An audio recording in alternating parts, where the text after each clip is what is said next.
이번에 일라이 딜리의 기술 수출이 의미하는 바는 올릭스는 일정 부분 한 단계 레벨업이 되었다라고 봐야 될 것 같습니다. 자금을 조달할 때마다 주식이 급락을 했죠. 이제는 명백하게 비만 치료제에서는 추가적으로 돈이 안 들어갈 가능성이 있죠. 일라이 딜리가 돈을 낸다고 그렇게 미국에서도 보도가 되었습니다.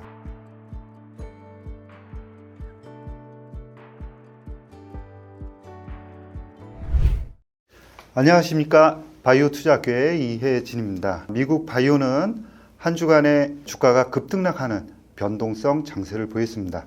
금리 하락이 멈춘 상황에서 케네디 주니어의 상원 투표가 임박하는 등 바이오를 둘러싼 불확실한 투자 환경을 반영한 것으로 풀이됩니다. 자, 그러면 한 주간의 바이오 소식을 정리하고 다음 주를 대비하는 위클리 바이오 뉴스 시작하겠습니다. 실적 주간이 지속되고 있습니다.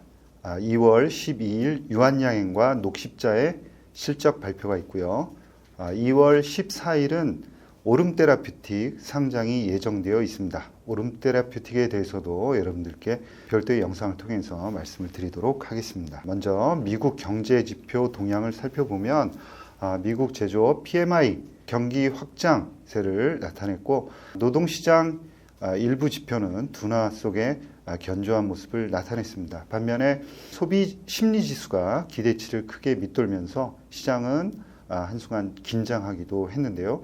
향후 소비 관련 지표에 대해서는 조금 더 관심을 갖고 지켜봐야 하겠습니다. 미국 10년물 국채 금리는 4.5% 수준에서 큰 변동이 없는 상황입니다. WTI도 71달러에서 72달러대를 횡보하고 있는 상황입니다. 주간 나스닥 바이오 지수 동향을 보면 전체적으로는 약 0.5% 상승한 강보합세로 마감을 했는데요. 주간 단위로는 상당히 큰 변동성이 있었다라고 정리해 볼 수 있을 것 같습니다. 그래프를 보시면 일정 부분 금리는 하락하다가 멈춘 상태이긴 하는데 바이오텍과 빅파마로 구성된 ETF들의 변동성은 상당히 큰 상황입니다. ETF별로 살펴보면 아크지라든가 XBI 같은 경우에 소폭 시장 대비 상승하는 그런 모습을 나타냈고요. XLV 같은 경우에는 소폭 하락하는 부진함을 보였습니다. 지난주 코스피는 주간 단위로 보합세를 나타냈고요. 코스닥 제약지수는 1.7% 상승하는 강한 모습을 나타냈습니다. 여기에다가 주요 주식으로 이루어져 있는 액티브 ETF들의 실적은 상당히 양호했었는데요. 지난 한 주간에만 4%대의 상승을 나타냈습니다. 따라서 주요한 종목들 위주로는 주가가 강세를 나타냈다라고 말씀드릴 수 있을 것 같습니다. 전체적으로 이제 정리를 해보면 나스닥 같은 경우에는 정책 불확실성 그리고 지표의 불확실성으로 변동성 장세가 나타났다라고 볼 수가 있고요. 국내 바이오는 핵심주 위주로 강한 상승세가 나타났습니다. 미국은 일정 부분 조정, 그리고 국내 바이오는 핵심주 위주로 상승하는 그런 차별화된 모습이 나타나고 있습니다.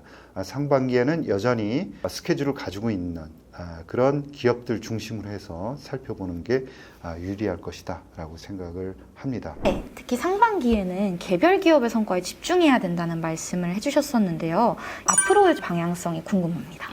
가장 중요한 건 지금 미국도 어수선합니다. 로버트 F. 케네디 주니어가 13일까지는 보건복지부 장관으로 승인될 가능성이 이제 높아졌습니다. 청문회를 통해서 많은 부분 기존에 이야기했던 그런 부분들을 말을 많이 바꿨어요. 그래서 생각이 바뀌었다라고 평가를 하는 그런 상원 의원들, 기존에는 강하게 반대했던 의원들도 일부 마음을 돌려서 승인을 하겠다 이렇게 생각을 바꾼 의원들이 나타나고 있어서 가능성은 조금 더 높아지지 않았나 이런 평가를 현재 받고 있고요. 이제 오늘 이후에 이제 절차를 밟게 될 겁니다. 그래서 13일 정도에는 상원에 인준이 되지 않을까 그런 생각을 하고 있습니다. 실질적으로 그가 강한 그런 예를 들어서 FDA라든가 NIH 등 주요한 신약 승인과 연구개발 관련한 그런 기관들에 대해서 구조조정을 강하게 하겠다 이렇게 이제 이야기를 많이 했었는데요. 그런 생각을 많이 바꿨다라고 평가를 받고 있어요. 하지만 이제 실질적으로 장관으로 임명됐을 때 어떤 정책을 펼칠지에 대해서는 시장에서 약간 긴장하고 있는 그런 모습이기도 합니다. 따라서 우리나라 이제 바이오텍도 결국은 다 묶여 있기 때문에 미국의 영향을 받을 수밖에 없습니다. 그래서 변동성이 크고 아직 리스크가 있는 그런 상황이기 때문에 확실하게 재료가 있거나 중요한 임상 결정 그리고 기술 수출 이벤트가 있는 기업들 위주로 해서 주가는 강세를 보일 수밖에 없다라고 생각을 합니다. 그리고 여러분들 변동성이 커질 수밖에 없다는 이런 점에도 유의를 하실 필요가 있다라고 생각을 합니다. 최근에 가장 주목할 만한 뉴스 위주로 질문을 드리고 싶은데요. 올릭스의 일라릴리 기술 수출 소식이 있었습니다. 올릭스는 좀 한동안 주가가 굉장히 어려웠던 기업이기에 굉장히 큰 호재로 해석할 수 있을 것 같은데요. 어떤 내용인지 자세한 설명 부탁드립니다. 올릭스의 마시 치료제 그리고 비만 치료제로 연구 개발을 하고 있는 임상 1상 단계의 물질이 일라이릴리에게 기술 수출되었습니다. 그래서 비만 치료제의 차기의 화두는 건강하게 살을 빼는 쪽으로 연구 개발이 진행이 되고 있습니다. 올릭스의 물질은 먹으면서 빼자거든요. 그래서 대사를 올려서 살을 빼는 그런 기전입니다. 그래서 기존에 있는 약물하고 같이 병용할 수 있는 그런 강점도 있고요. 그 다음에 비만 치료제를 살을 뺀다고 해서 계속 먹을 수 있는 게 아니죠. 치료를 한 다음에는 끊을 수밖에 없는데 그렇게 되면은 요요 현상이 나타납니다. 그래서 이러한 요요 현상을 일정 부분 막을 수 있는 그런 기능도 하고 있다라고 볼 수가 있고요.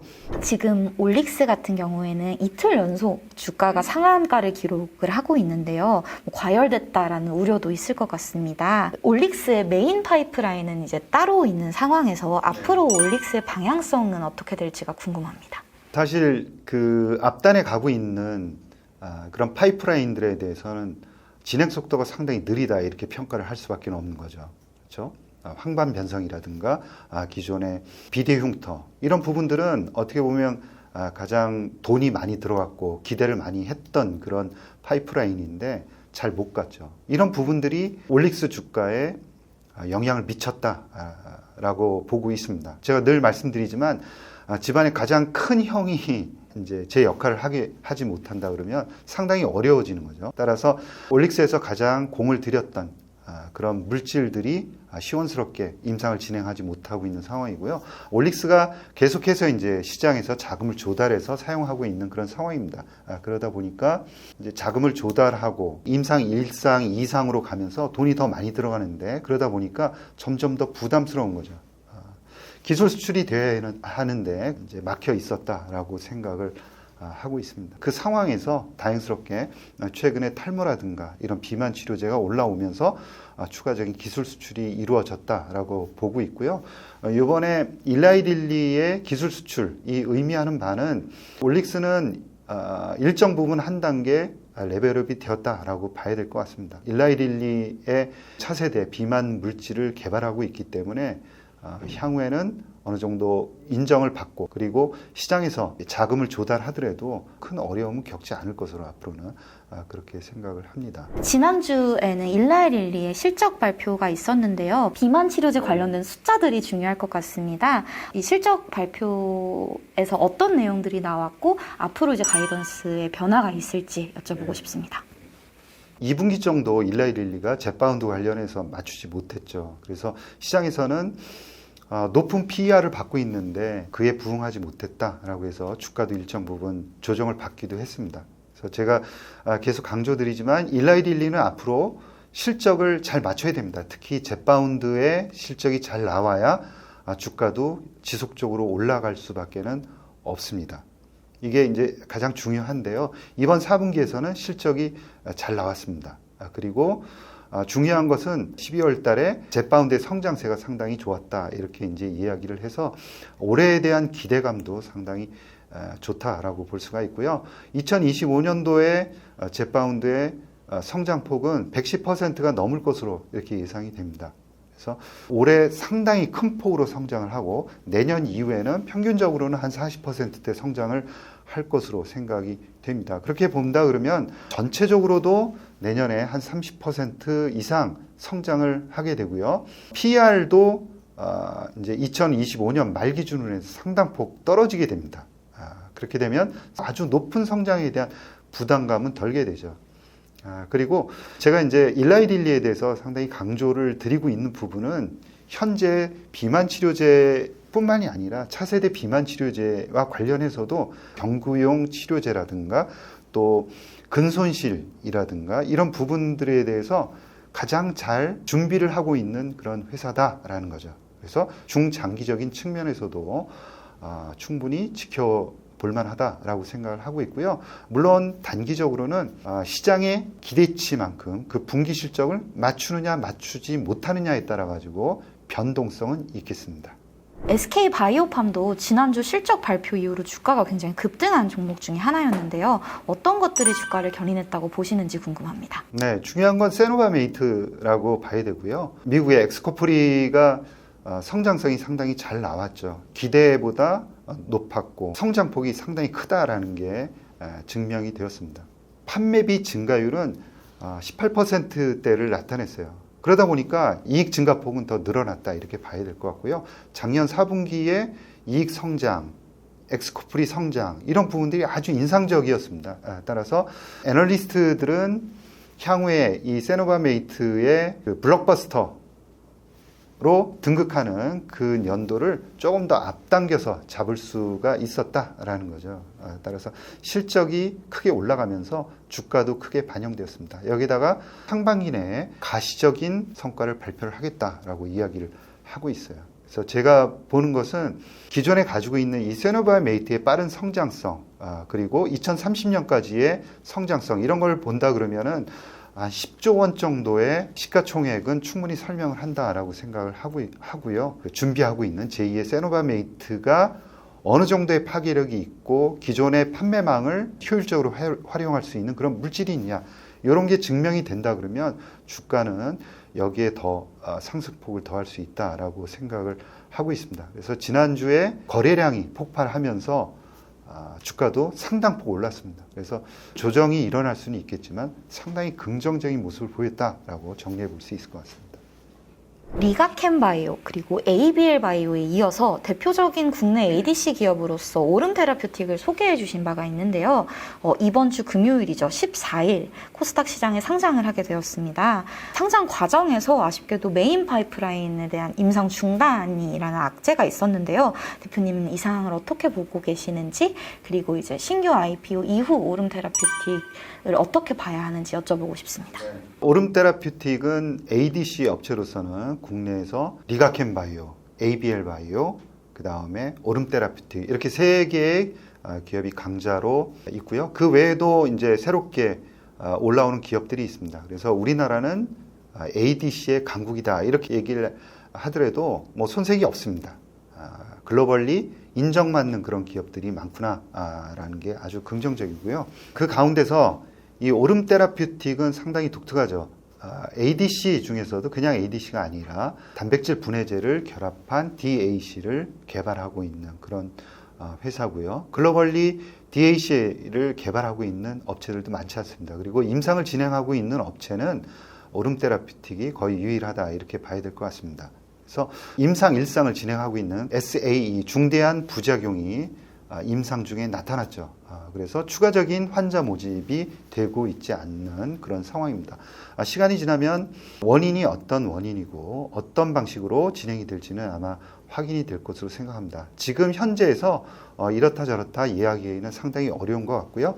회사 이제 이야기를 종합해 보면은 플랫폼 기술을 사용하고 있는 같은 파이프라인을 BMS에게 기술 수출된 그런 부분에 대해서는 여전히 잘 임상이 진행이 되고 있고 그리고 회사에서 내부적으로 조사한 거는 언급을 하고 있습니다. 그런데 이제 그것보다도 제가 더 중요하게 보는 논점이 있습니다. 뭐냐면 이 회사는 BMS뿐만이 아니라 BMS는 GSPT1이죠. 그러니까 다양한 항체에다가 GSPT1 단백질 분해제를 결합한 겁니다. 그리고 이 회사는 링커는 상당히 잘 알려진 그런 링커를 사용하고 있습니다. 따라서 크게 우려할 바는 아니다라고 생각을 하고요. 아마 차후에는 이 부분이 이제 밝혀질 것이다 생각을 합니다. 자, 이상으로 이번 주 위클리 바이오 뉴스를 마치겠습니다. 올릭스와 오름 테라퓨틱은 별도의 영상을 통해서 자세하게 설명드리도록 하겠습니다. 여러분 경청해 주셔서 감사합니다.